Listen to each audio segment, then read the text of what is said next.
The sandwich hit the concrete with a soft thud. Naomi Carter's small hands trembled as she watched the boy, filthy, skeletal, maybe 9 years old, snatch it up and devour it in 4 desperate bites. He didn't look at her, didn't say thank you, just ate like the world might steal it back. She was 8. She'd just given away half her lunch. Again, you're gonna starve yourself for some street rat? Her friend Keisha had said that morning, rolling her eyes. But Keisha didn't understand. Keisha's lunch bag wasn't half empty every single day. Keisha's grandmother didn't ration peanut butter like it was gold. The boy finished eating and finally looked up. His eyes were old, too old for a child. Dark circles underneath, dirt smeared across his cheek. He wore a jacket 3 sizes too big with holes in both elbows. "What's your name?" Naomi whispered. He stared at her for a long moment, then looked away. "Elliot, I'm Naomi." He nodded once, then stood and walked toward the chain-link fence that separated Ridgeway Public School from the abandoned lot next door. That's where he always went. That's where he always waited. Naomi watched him go, her stomach already growling. Her grandmother was going to ask why she came home hungry. Again. And Naomi would lie. Again. But something about Elliot's silence made her chest ache in a way she couldn't explain. Like he was drowning, and she was the only one who could see him under the water. That was 3 weeks ago. Now it was a routine. Every day, Naomi brought her lunch. Every day, she gave half to Elliot. Every day, he ate without speaking, then disappeared. Teachers walked past them. Parents picked up their kids. The world moved around them like they were invisible. And maybe they were. 2 poor kids in Ashford Flats. Nobody expected much from them anyway. "Why do you keep doing this?" Elliot asked one afternoon, his voice rough and quiet. Naomi shrugged. "Because you're hungry.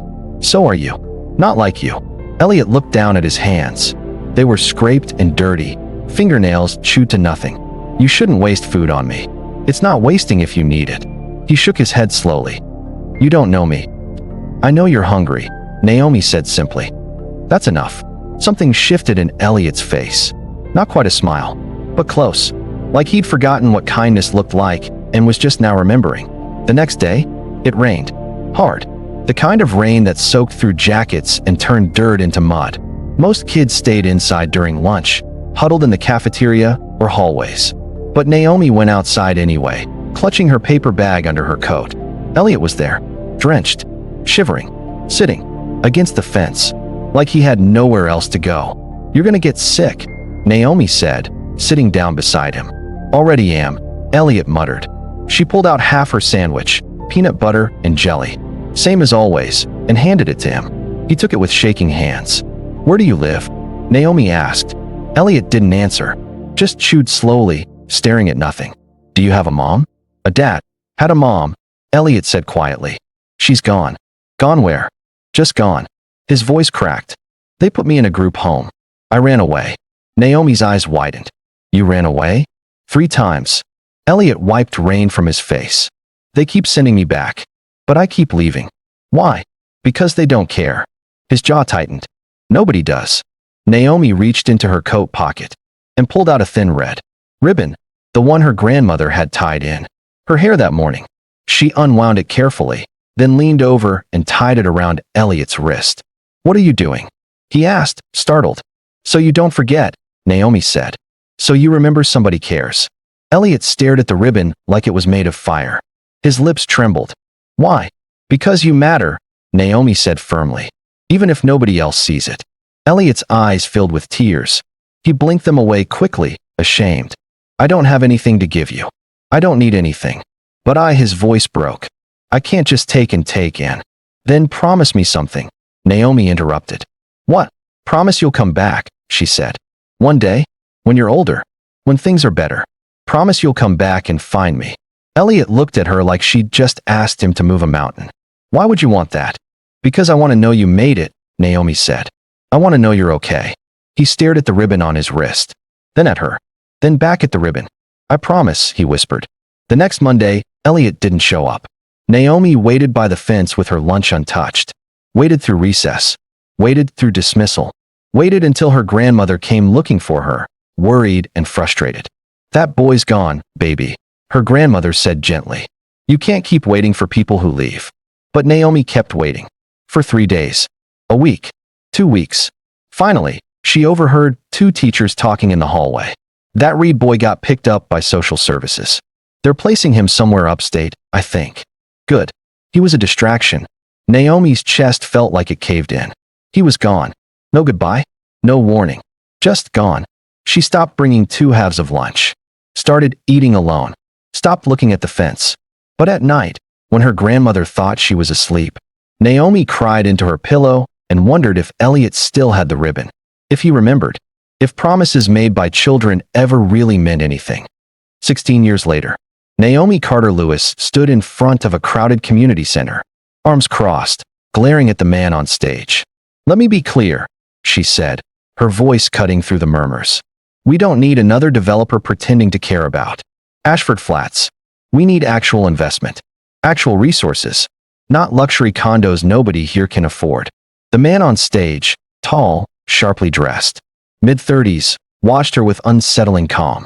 He didn't flinch, didn't interrupt, just listened. His name was Ethan Rowe, real estate investor, philanthropist, according to the press, gentrifier, according to Naomi. "Ms. Carter Lewis," Ethan said smoothly, "I understand your concern. But this project includes affordable housing. 20%, Naomi shot back. 20% affordable units in a neighborhood that's 90% low income. You call that investment? I call that displacement with good PR." The crowd erupted in agreement. Naomi felt the energy in the room shift. People were listening. People were angry. Good. Ethan's expression didn't change. If anything, he looked sad. "No, that didn't make sense." "You're right," he said quietly. The room went silent. "What?" Naomi blinked. "You're right," Ethan repeated. 20% isn't enough. Let's make it 50. 60, if the numbers work." Naomi's mouth opened, then closed. "You're what?" "I'm agreeing with you," Ethan said. "This community deserves better. So let's build better." People started whispering. Naomi felt off balance, like she'd swung a punch and hit air. After the meeting, as people filtered out, Ethan approached her. "Ms. Carter Lewis," he said. "Can we talk? Privately. If this is some PR stunt." "It's not."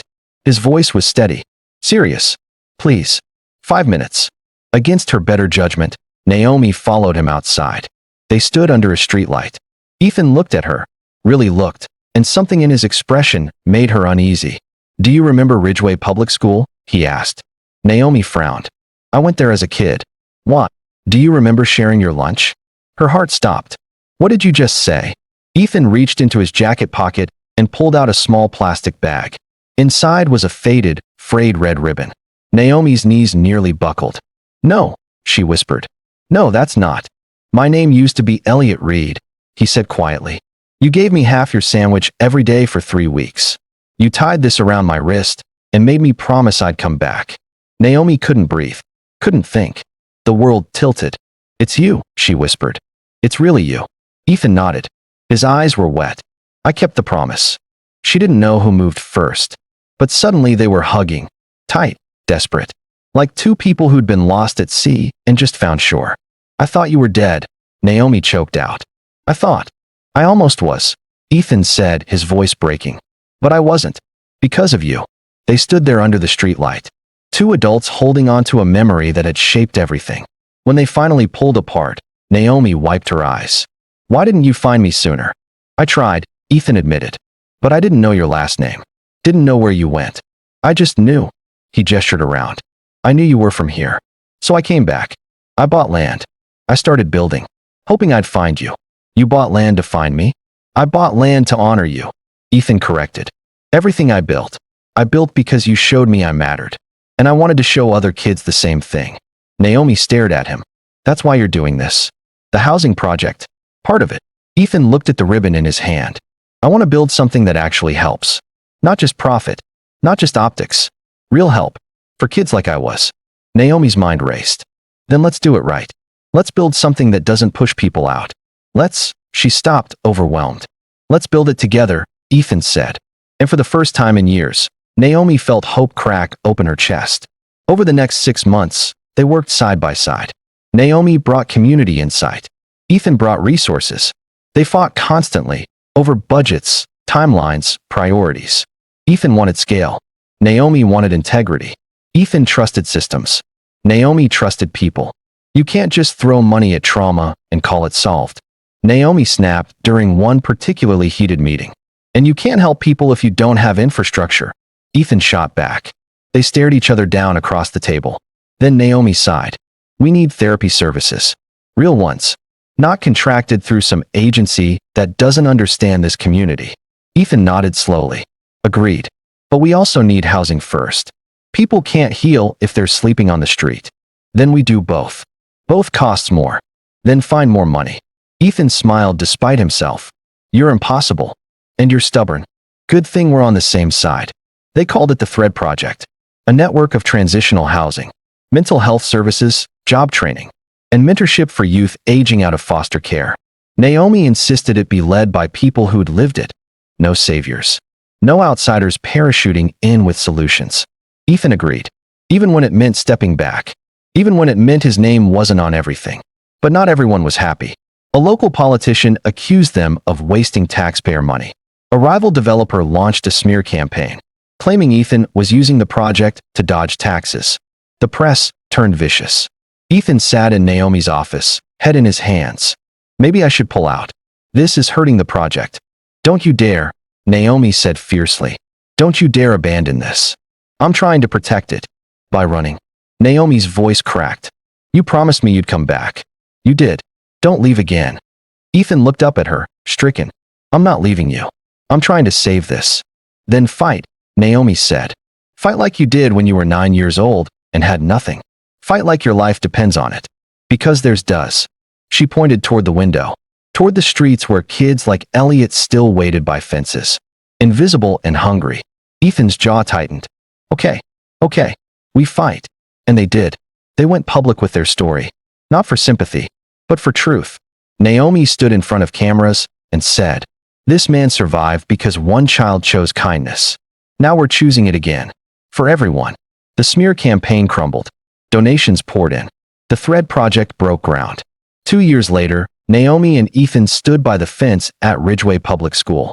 The school had been renovated. The lot next door was now a community garden and mentorship center. The first of 12 Thread Project sites across the city. Children played nearby, laughing. Federal safe. We did it, Naomi said softly. You did it first, Ethan said. I just kept the promise. Naomi reached over and took his hand. So what now? Ethan smiled. Now we keep going. 3 years after that, they got married. Not in some extravagant ceremony. Just a quiet courthouse wedding with close friends and the kids from the Thread Project programs. Naomi wore a red ribbon in her hair. The Thread Project expanded nationwide. Thousands of kids found housing, therapy, hope. The red ribbon became the program's symbol, worn by staff, volunteers, and every youth who graduated. And late at night, when Naomi and Ethan sat together in the home they'd built, Ethan would sometimes pull out that original ribbon, fragile now, barely holding together, and just hold it. Do you ever think about what would have happened if you hadn't shared that sandwich? He asked once. Naomi shook her head. I think about what happens every time someone does. That's enough. Ethan kissed her forehead. Thank you for seeing me. Thank you for coming back. Outside, the city hummed. Kids slept in warm beds. Bellies were full. Promises were kept. And somewhere, a child no one had noticed yet was waiting by a fence. Hungry. Invisible. Hoping. But this time, someone would see them. Because Naomi and Ethan had built a world where kindness wasn't a rare accident, it was a structure, a movement, a thread that connected everyone who'd ever been forgotten and refused to let anyone else disappear. The boy who had nothing became a man who built everything. The girl who gave half her lunch became a woman who gave the world a second chance. And the promise? The promise became a revolution. If this story reminded you that small acts of kindness can change everything, hit that subscribe button. Drop a comment telling us about a time someone's kindness changed your life. And like this video so we can keep sharing stories that matter. Because every person deserves to be seen. Every promise deserves to be kept.